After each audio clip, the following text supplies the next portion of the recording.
¿Qué significa ser periodista en la Argentina actual? Buena pregunta, ¿no? No fácil de responder. Hoy hemos convocado a una mujer que es periodista desde muy joven, cerca de los 19 años. Expreso Imaginario, Humor, Página 12. También trabajó en radio y hoy su actividad más importante, más visible, es en televisión. Integra el equipo de 678. Hoy invitamos a Sandra Russo.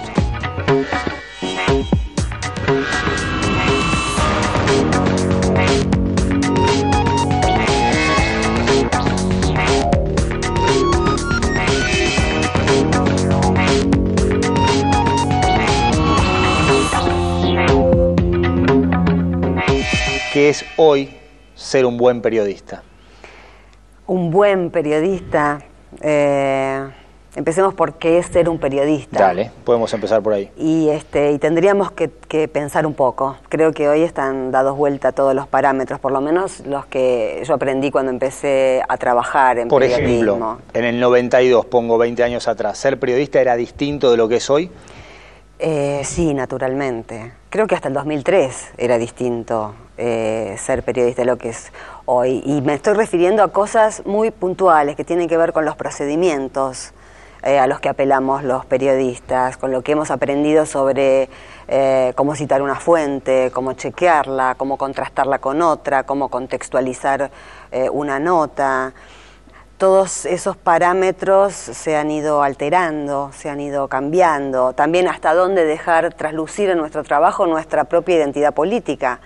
Yo soy alguien que personalmente no tuvo una identidad política definida hasta determinado momento, después la tuvo. ¿Qué rol hoy tiene que ejercer el periodista? El cielo está nublado, 4 grados de máxima, mucho frío, punto, soy periodista.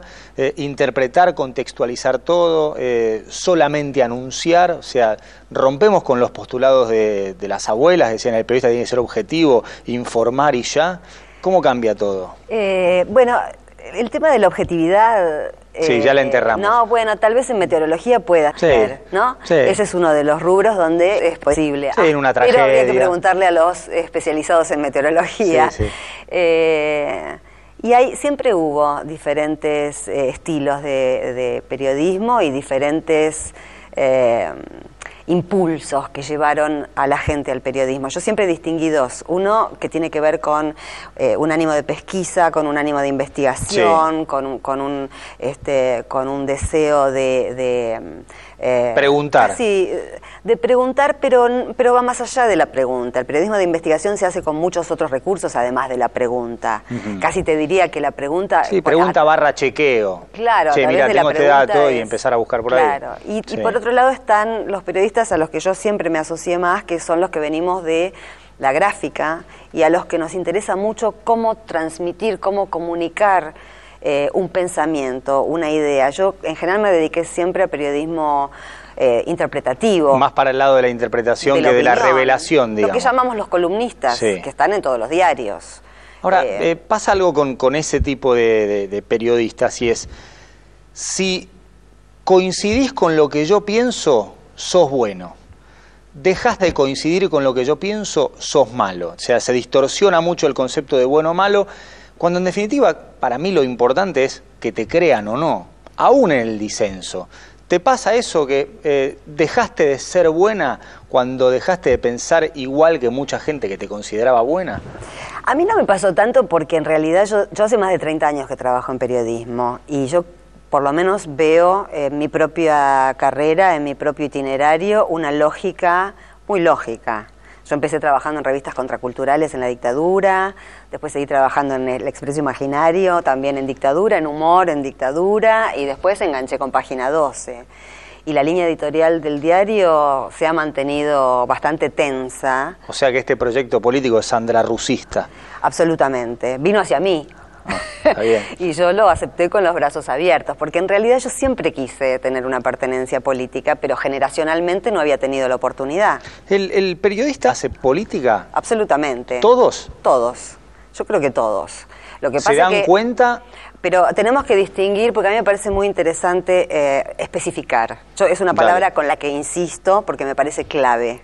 No se puede hablar sin nombres propios. No, no me refiero a nombres propios, sino, por ejemplo, en el debate del periodismo militante y el periodismo independiente, yo veo que hay algunas personas que se refieren al periodismo militante y me doy cuenta que se refieren a determinadas cosas en contra de las que yo también estoy. Sí. Y en relación al periodismo profesional, yo creo que uso muchísimas herramientas de lo que se llama periodismo profesional. Ahora, convengamos que un editorial en contra del aborto también es periodismo militante. Es que es lo que hice toda mi vida. Por eso te digo que cuando terminé el secundario y empecé a trabajar en revistas contraculturales, me dediqué al periodismo porque no se podía hacer política. Pero para mí el periodismo y la política están íntimamente vinculados porque... Y ahí sí nos distinguimos entre todos, ahí no somos todos lo mismo, y es legítimo que haya personas o colegas que tengan otro vínculo con su trabajo. El mío siempre ha sido considerar al periodismo como una herramienta para cambiar la sociedad. De hecho, cuando terminé el secundario me quise inscribir en sociología, no en periodismo. Ahora, me quedo con la frase "el periodista hace política". En este caso uno puede adherir o no a un proyecto político. Ese proyecto político no es perfecto, tiene manchas, tiene sapos. ¿Hasta qué punto llega esa capacidad para tragarse un sapo? Bueno, en relación a la palabra política también me parece que la tenemos que ampliar, ¿no? Porque no es lo mismo una perspectiva política que una perspectiva partidaria. Sí. Yo creo que los periodistas inevitablemente hacemos política porque nos insertamos en alguna u otra línea editorial. Y son políticas porque los dueños de los medios tienen intereses políticos, de todos los medios. Todos, ¿no? Los medios públicos también, hasta ahora. ¿Cómo te llevas con eso de trabajar para un medio público? Yo quiero trabajar en un medio privado. La verdad, hace rato que quiero trabajar en un medio privado, pero ningún medio privado está interesado en mí. Digamos, yo tengo una manera de pensar y una manera de comunicar determinadas cuestiones muy frontalmente, y en el único lugar donde puedo decir lo que quiero decir ahora es en la televisión pública. ¿Y cómo es trabajar para un medio público cuando uno, digamos, quizás tenga ganas de hacer un comentario crítico frente a ese gobierno que hoy sostiene la televisión pública? Es que nosotros hacemos comentarios críticos. Muchas veces cuando nosotros nos damos cuenta que nosotros no tenemos la información necesaria, es que está faltando información.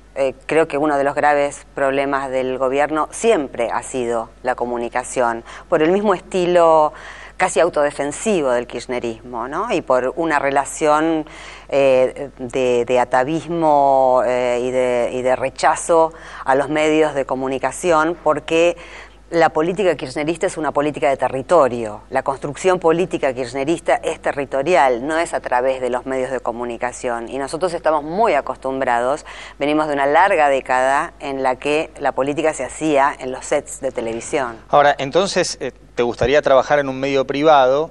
¿Sos crítica de algunas cuestiones del gobierno que sostiene la actual televisión pública? Entonces, ¿sos más independiente que militante o no te va esa dicotomía? Es que para mí hacerme cargo de mi identidad política es un hecho de libertad. Claro. Yo vivo mi libertad de esa manera. No podría sentirme independiente ni libre si negara. Yo he buscado durante muchos años algún proyecto o que llegara un proyecto en el que yo pudiera decir, bueno, acá sí vale la pena jugarse, poner el cuerpo, poner la trayectoria, porque lo creo. Y yo a Néstor Kirchner le creí. Te pregunto si apoyar a un gobierno es hacer periodismo, ¿se pueden juntar? ¿Uno puede ser periodista y apoyar a un gobierno? Porque hay una frase de, no, si apoyás al gobierno sos propagandista, no sos periodista. Pero yo pienso, ¿no? ¿Cuántos le hicieron este planteo, por ejemplo, a Rodolfo Terraño? Que era un tipo muy respetado por todos los colegas en su momento y que era un confeso radical. ¿Por qué esa crítica o esa pregunta no llegó en ese momento y a todo el mundo le parecía absolutamente lógico que José Ignacio López... Porque no existía 678, te podría contestar. No, yo creo que sobre el kirchnerismo y sobre todo lo que tenga que ver con el peronismo, con la esencia del peronismo, sobrevuela todavía un ánimo proscriptivo. ¿Por qué llega ahora? ¿Por qué llega ahora? Porque hay un ánimo proscriptivo, porque quieren que nos callemos la boca. Porque ¿Sí? lo que desea, sí, porque además si no, no comprendo cómo personas a las que yo les creo su fe democrática, como Magdalena Ruiz Guiñazú, por ejemplo, Sí. que es una periodista que yo respeto, que creo en su palabra cuando se expresa, cuando expresa ese interés democrático. No creo realmente que esté pensando una cosa y esté diciendo otra. Creo que hay mucha gente que dice realmente lo que piensa, con la que estoy en total desacuerdo. Claro. Pero la verdad que cuando ella dice que nosotros nos deberían levantar, que deberían levantar el programa, yo me pregunto, ¿cómo no hay una reflexión posterior de que en realidad lo que están pidiendo es que desaparezca del aire y del espectro una posición que tiene todo el derecho del mundo a existir? Claro. ¿Qué pasa cuando te critican? ¿Qué te pasa a vos? No hablo de la agresión, sino de la crítica. Hoy, por ejemplo, a través de redes sociales, mail, mensaje de texto, un abogado te puede decir, mira, homicidio simple no es perpetuo, es de 8 a 25, o sea, te puede corregir sobre algo que dijiste mal, no sobre lo que pensás, si está de acuerdo o no, sino objetivamente lo que dijiste está mal. ¿Qué te pasa a vos cuando te critican? Y te critican bien, o sea, te duele, te llega.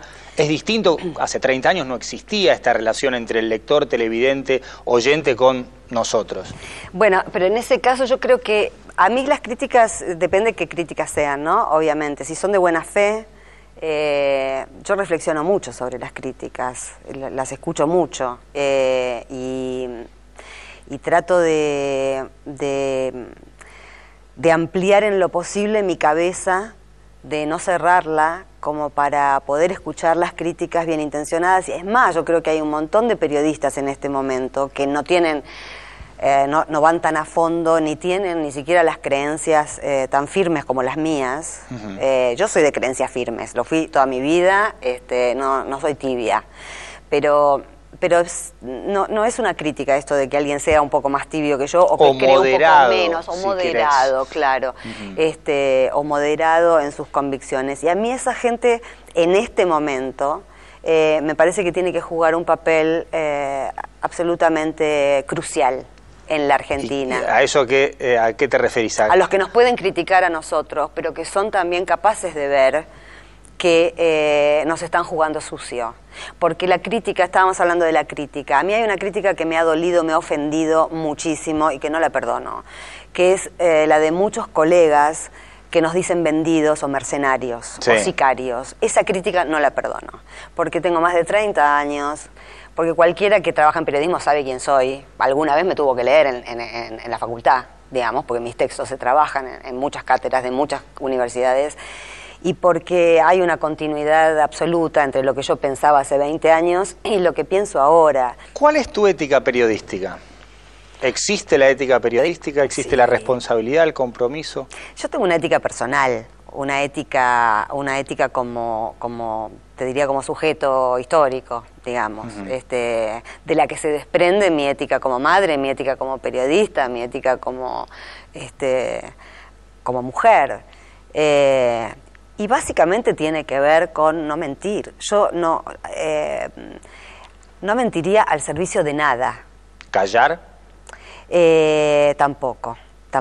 Pero, ojo, tampoco implica que uno diga todo lo que sabe en cualquier ámbito, porque eso no sucede en la vida real, ni en periodismo, ¿Lo ni en llamamos ninguna parte. autocensura eso? No, yo creo que la autocensura es otra cosa. Yo creo que es timing. Yo le llamaría timing para ver en qué momento y de qué manera. Es delgada la línea. Es delgada. Delicada. Es delgada, como todo lo ético, como todas las líneas, las divisiones o las decisiones éticas que toma uno, a veces son muy fuertes y a veces vamos haciendo equilibrio porque hay algo de lo que yo no me olvido nunca, por eso creo que también tengo muy presente el tema político en mi trabajo. Yo pienso permanentemente en la correlación de fuerzas y pienso permanentemente en cuáles son los objetivos a los que queremos llegar, como país me refiero, ¿no? Y cuál es la correlación de fuerza en determinado momento. Y hay cosas que se pueden decir un año después, 6 meses después. ¿Se ataca a la prensa en la Argentina? Hemos tenido recientes casos de agresiones físicas. 678, Crónica, Tiempo Argentino. Frente a eso creo que hay una posición unánime. No tan unánime, ¿eh? No tan unánime. ¿Te parece? Yo escuché con mucha pena y con mucha, casi te diría con un poco de asco, a colegas como, bueno, la Nata, Tenenbaum, que salieron a decir que repudiaban la agresión, pero que había empezado era el gobierno. Lo cual me parece aberrante, porque es no entender el pasaje del verbo al acto. Les recomendaría ir a un psicólogo, porque es un pasaje muy drástico del verbo al acto. Y me nombraste a la Nata de Tenenbaum, fueron compañeros y hasta amigos tuyos. No, la Nata nunca fue amigo mío. Nunca. Y Tenenbaum tuvimos una relación cercana en algún momento, pero tampoco fuimos amigos. ¿Cómo es esto de pelearse entre periodistas? Y si hace años que nos vivimos peleando. Hace pero, años que nos vivimos peleando. Claro, pero hasta de cruzar la calle para no saludarlo. Es fuerte. O sea, y han quedado heridas. Yo creo que del 2008 quedaron heridas que no cerraron y no creo que cierren. ¿Te pasa a vos? Sí, a mí me pasa. Son un montón de personas. ¿Cómo a es mí me esto? pasa. Porque cambió la escena, cambió la realidad. Todos veníamos muy acostumbrados a quiénes eran los progres y quiénes eran los no progres. Y el kirchnerismo alteró toda esta escena y nos obligó a tomar posiciones. Y algunos, salieron, estaban ya en otro, en ese año Tenenbaum tuvo las mañanas, salió Magdalena de la mañana temprano de Mitre y el lugar lo ocupó Tenenbaum. O sea, vos fijás el punto de inflexión en 2008. Para mí conflicto con el campo. Sí, porque hasta ese momento, bueno, en realidad mientras Kirchner había avalado la fusión entre Multicanal, Cablevisión y no se tocaba eso, no era un problema Clarín, digamos. ¿No hay un riesgo a veces de mirarse el ombligo? De hablar temas que nos importan a los periodistas y no tanto al público. No me gusta el concepto de gente, por eso te digo de público, de audiencia, de decir, mirarnos demasiado al ombligo y quizás la demanda pasa por otro lado. Pero lo que pasa es que yo creo que el periodismo y los medios de comunicación, primero separemos, ¿no? Me preguntaba si hay ataques, no quería dejar pasar esa pregunta que me parece muy interesante. Dale. Me gusta además que me lo preguntes en relación a los golpes que recibieron mis compañeros de 678, a los golpes que recibieron los chicos de Telam, de Tiempo Argentino, de Crónica, porque hasta ahora cada vez que se ha hablado de ataque a la prensa, se ha hablado de ataque a los dueños de los medios o a los dueños de un conglomerado de medios. Y yo creo que eso no es un ataque a la prensa. Si los periodistas no podemos distinguir entre los que trabajamos de esto, pero no somos dueños, no tenemos acciones, podemos ser despedidos si cambian las coyunturas, como de hecho me ha pasado, y nuestro propio trabajo de los medios, nosotros lo único que nos llevamos es nuestro nombre. Y lo único que podemos hacer es mantenerlo lo más limpio posible a nuestro nombre. Pero hasta ahora no se ha hablado de ataque a la prensa.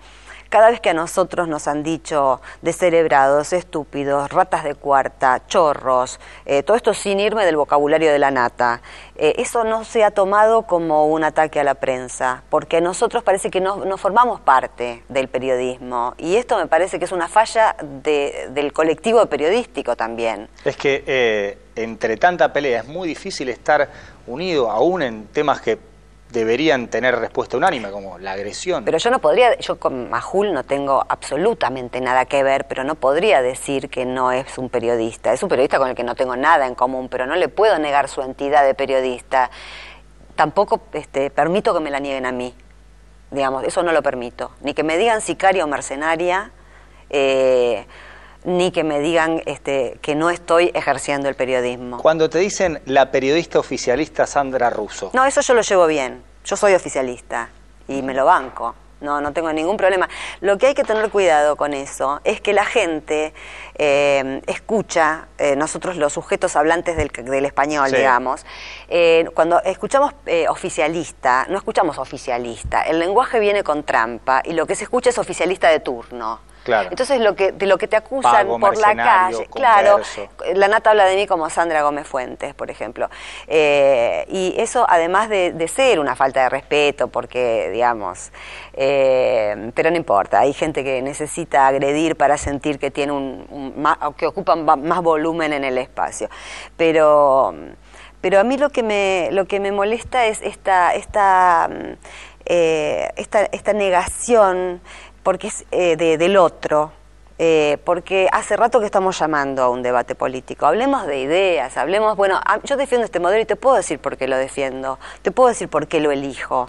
El ataque es tan brutal que hacen que el kirchnerismo, a pesar de que hace 9 años que está en el gobierno, siga teniendo mucho de contracultural y de resistencia.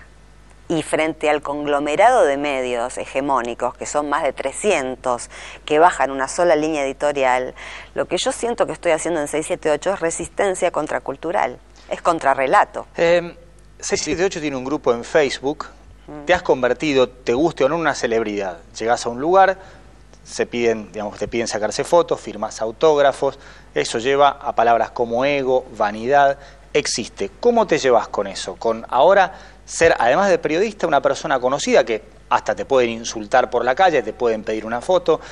Me parece que eso sí cambia en vos respecto de lo que pasaba hace 10 años, por ejemplo. Sí, no me llevo muy bien con eso, porque yo vengo de la gráfica y la verdad que no hubiese salido de la gráfica si no hubiese tenido que ser por una necesidad política, la verdad. Yo acepté entrar en 678 apenas empezó el 2009 porque de verdad creí que este gobierno lo querían limar y que no iba a llegar a término. ¿Y vos quisiste estar en 678? Y yo acepté estar en 678 porque me pareció que era un trabajo que había que ponerle el cuerpo a una fe, a una convicción política y que había que hacerlo. Y además me considero, no soy hiperhumilde, me considero que tengo algunos atributos de comunicación que eran útiles en ese proyecto. Y lo demás, bueno, yo lo vivo como parte de un proyecto colectivo esto, no me exime a mí de vivirlo como parte de un proyecto colectivo, con lo cual a los que me saludan por la calle para mí son compañeros. Mirá. Sí, no lo vivo como... ¿Y los que te insultan? Y los que me insultan son bravos porque no me vienen a hacer críticas, vienen o a pegar o a echarme de lugares o a insultarme aunque esté con mi hija. Es gente pesada que me refuerza en mi idea de que hay que seguir insistiendo. Vos escribiste un libro sobre la presidenta, a mí me gustó, tiene el valor de la revelación, hay muchas cosas que aparecen por primera vez en el libro. ¿Por qué crees que la presidenta te eligió a vos para escribirlo? Y yo supongo que tiene que ver con esto que te estoy contando, con mi falta de duda en relación a mi apoyo al proyecto y además con cierto orgullo, lo digo con cierto orgullo, porque las cosas me parece que hay que sostenerlas así. Algunas cosas en la vida hay que sostenerlas así, con orgullo. Y en el 2008 yo me volví loca escribiendo y con el kirchnerismo a mí me había ido muy mal porque a mí me echaron de Canal 7 y me echaron de Radio Nacional, funcionarios kirchneristas, con lo cual estoy muy lejos de haber... No, para nada, no, porque yo distingo entre un mal funcionario y un proyecto político, entonces no voy a pasar una factura donde no corresponde, claro. Pero quiero decir, estoy lejos de cosechar beneficios, más bien me han maltratado mucho, pero creo que el libro y el proyecto del libro la presidenta lo aceptó porque le gusta cómo escribo.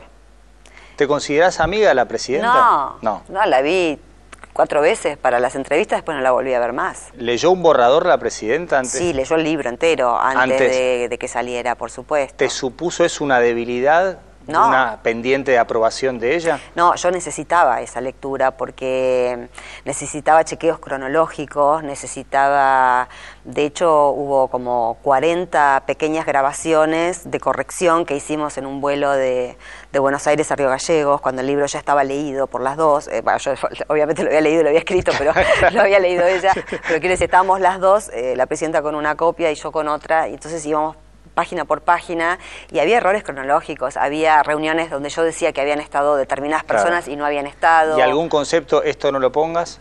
No tuve ningún control de contenido. Hubo una sola anécdota en relación a sus hijos que podía ser malinterpretada, y a mí también me parecía que podía ser malinterpretada, y me pidió que la sacara y la saqué. ¿No te generó ningún conflicto eso? En absoluto. Supongamos que nos reencontramos en 2022 y hacemos el mismo programa.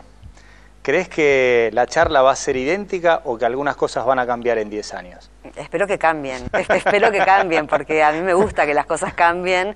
Estamos en una dinámica y tal vez no nos damos cuenta porque estamos muy metidos adentro, pero están cambiando las cosas. Eso de mirarse en el ombligo, ¿no? Bueno, de hecho es un programa de periodistas este. Sí, pero están cambiando las cosas todos los días, así que yo espero que continuemos en la misma línea, pero distintos.